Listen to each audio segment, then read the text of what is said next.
Hello viewers, আসসালামু আলাইকুম। আজকে চলে আসলাম বিন্নি ভাতের রেসিপি নিয়ে। ভাত অনেকে রান্না করতে জানে না। বিন্নি ভাত রান্নার জন্য আমি এখানে 1 পট চাল নিয়েছি।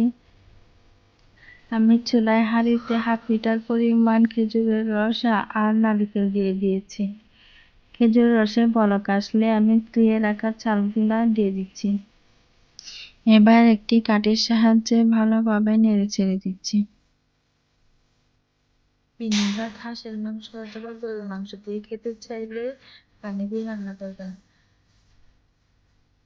বিন্নি ভাতে সাধারণত খুব কম পরিমাণ পানি লাগে। এটা পুরাতন চাল হওয়াতে আমার এখানে 1 পট চালে 1/2 লিটার পরিমাণ রস লেগেছে। আমি পানির বদলে এখানে রস ইউজ করেছি। আপনারা চাইলে রসের পরিবর্তে পানি ইউজ করতে পারেন। আমার রস দিয়ে অনেক বেশি ভালো লাগে, তাই রস ইউজ করেছি। এবার ঢাকনা দিয়ে একদম ছোট আঁচে রান্না করব।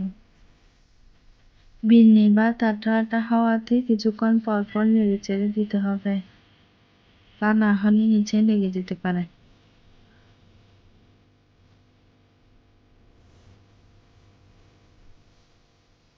বিন্নি ভাত রান্না করতে খুব অল্প পরিমাণ সময় লাগে।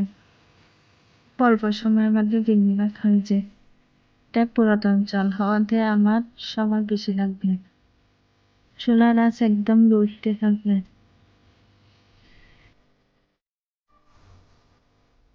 আমি আগেও বলেছি কিছুক্ষণ পর পর নেড়েচেড়ে দিতে হবে, তা না হলে নিচে লেগে যাবে।